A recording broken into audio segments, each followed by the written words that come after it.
Hello. अभी हम लोग साझेदारी का पुनर्गठन, विद्यमान साझेदारों के लाभ विभाजन अनुपात में परिवर्तन का अध्ययन कर रहे हैं और इसके अंतर्गत हम लोग ख्याति का समायोजन सीख रहे हैं और साथ ही संचय और अवितरित लाभों का लेखांकन भी देख रहे हैं। तो इसी कड़ी में आज हम लोग प्रश्न क्रमांक 7 को देखेंगे और उसके बाद प्रश्न क्रमांक 9 को देखेंगे और समय बचने पर प्रश्न क्रमांक 10 को भी देखेंगे। प्रश्न क्रमांक 7 जो ख्याति के समायोजन से संबंधित प्रश्न है, उसमें इस प्रकार लिखा है कि पी, क्यू और आर एक फर्म में साझेदार हैं। इनका लाभ हानि विभाजन अनुपात 5:3:2 है और उनका नया अनुपात 3:2:1 है। पुराना अनुपात 5:3:2 है और नया अनुपात 3:2:1 है। और फर्म की ख्याति का मूल्यांकन जो है वो 3 लाख पर किया गया। आवश्यक पंजी प्रविष्टि कीजिए या जर्नल प्रविष्टि कीजिए। तो सबसे पहले जब भी हम लोग ख्याति का समायोजन करते हैं तो त्याग अनुपात की गणना करते हैं और त्याग अनुपात में जिस साझेदार ने त्याग किया है और जितना त्याग किया है ख्याति से उतनी रकम उसको क्रेडिट करते हैं और जिस साझेदार को प्राप्त हो रहा है उसको जितना भाग प्राप्त हो रहा है ख्याति के उतने भाग से उसको डेबिट या विकलन करते हैं। तो सबसे पहले हम लोग त्याग अनुपात की गणना करेंगे और त्याग अनुपात निकालने का सूत्र आप लोग को मालूम है, पहले कई प्रश्नों में हम लोग कर चुके हैं। त्याग अनुपात बराबर पुराना अनुपात ऋण नया अनुपात।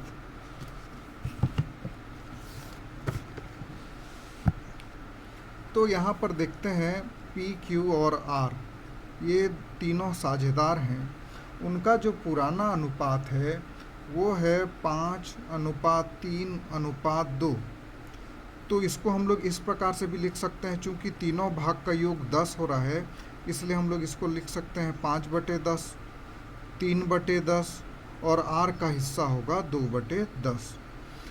उसके बाद प्रश्न में दिया है इनका नया अनुपात और जो कि है 3:2:1, तीनों को जोड़ देंगे तो आएगा 6। तो इसको हम लोग इस प्रकार लिख सकते हैं कि आर का भाग होगा 3/6, क्यू का भाग होगा 2/6 और आर का भाग होगा 1/6। अब हम लोग इसको हमको दोनों मालूम है, पुराना अनुपात भी मालूम है, नया अनुपात भी मालूम है। तो हम लोग त्याग अनुपात की गणना करेंगे सूत्र लगाकर। तो त्याग अनुपात बराबर पुराना अनुपात ऋण नया अनुपात। अब हम लोग P का देखते हैं। P का पुराना अनुपात है 5/10, देखिए यहाँ पे लिखा हुआ है। ऋण नया अनुपात 3/6 और जब इसको हम लोग हल करेंगे तो ये आएगा 0/60, अर्थात P को न तो कुछ प्राप्त हो रहा है और न ही वो कुछ त्याग कर रहा है। पुराना हिस्सा जितना था उतना ही उसको मिल रहा है, तो इसको हम लोग कुछ नहीं करेंगे। उसके बाद देखते हैं Q का।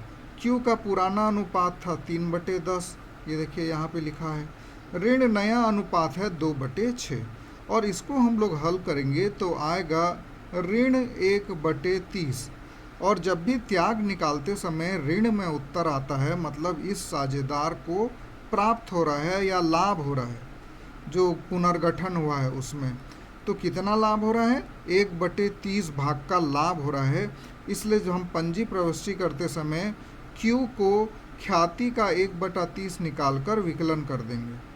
उसी प्रकार अब R का हम लोग देखते हैं। पुराना भाग है इसका 2/10, नया भाग है 1/6।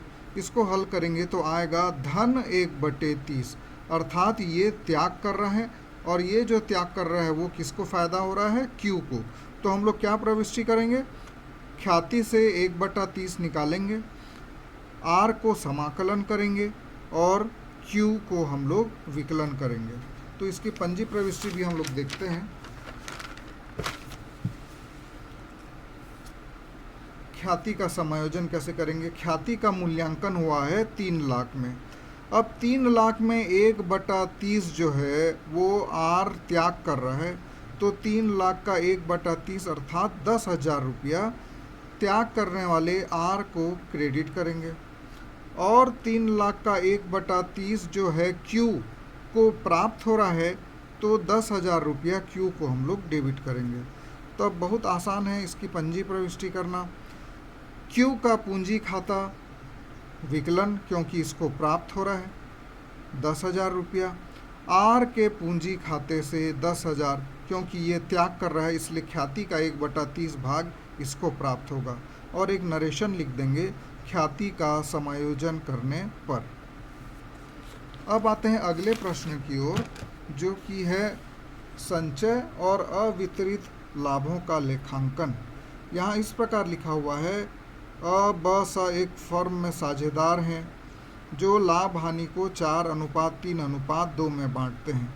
तो ये हो जाएगा पुराना अनुपात।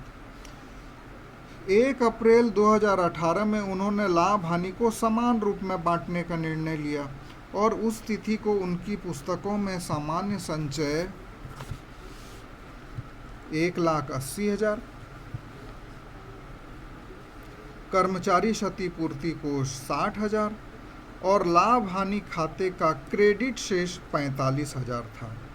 तो इस संबंध में पंजी प्रविष्टि करिए। तो ये सवाल जो है बहुत सरल है, केवल हमको जो इनका पुराना अनुपात है उसमें ये तीनों को बांट देना है।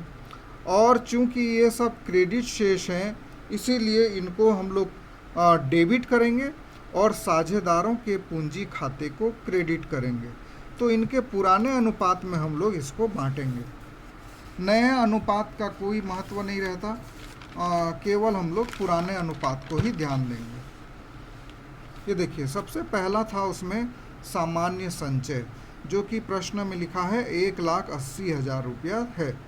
तो जब भी पुनर्गठन होता है, ये जो पुराने संचय और कोष होते हैं इनको पुराने साझेदारों को बांट कर उसको ख़त्म कर दिया जाता है।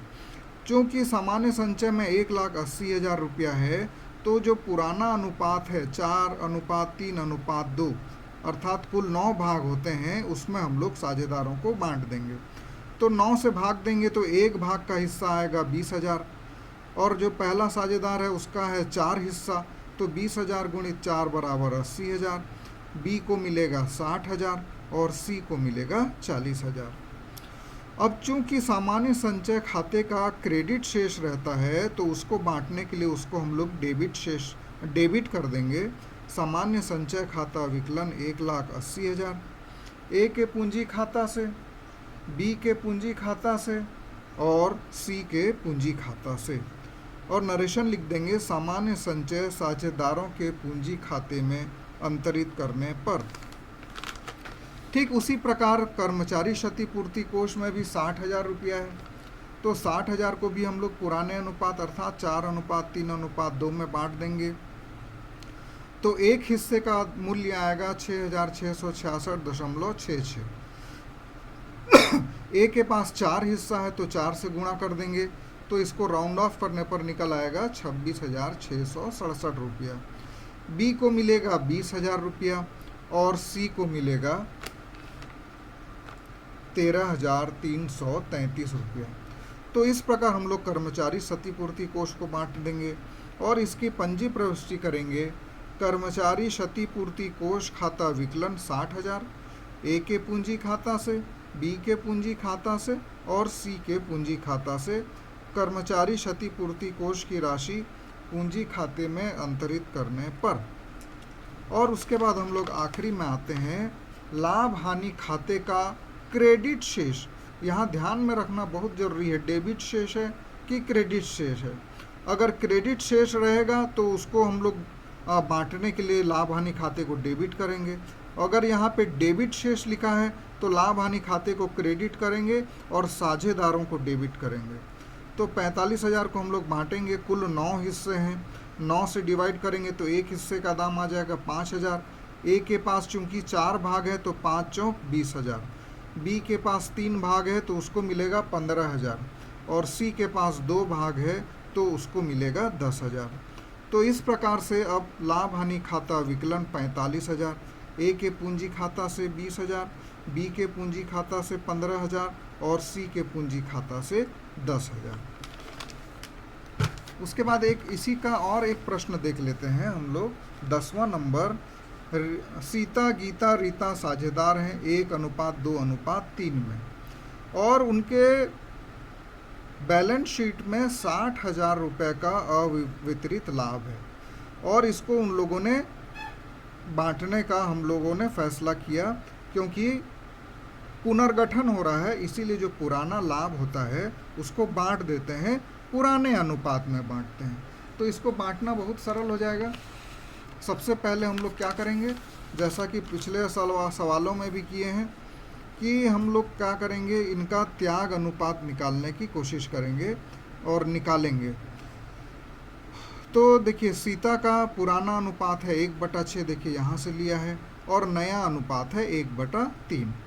तो इसको हम लोग क्या करेंगे, हल करेंगे तो ऋण 1/6, मतलब सीता को प्राप्त हो रहा है, पहले भी समझाया हूँ, जब भी त्याग अनुपात निकालते हैं, जब ऋणात्मक उत्तर आता है मतलब उस साझेदार को प्राप्त हो रहा है, और धनात्मक हो रहा है मतलब वो त्याग कर रहा है। गीता का निकालेंगे पुराना ऋण नया, तो 0/6 आ रहा है, अर्थात इसने ना तो कोई त्याग कर रहा है त्याग और ना ही इसे कुछ प्राप्त हो रहा है, तो इसको हम लोग कुछ नहीं करेंगे।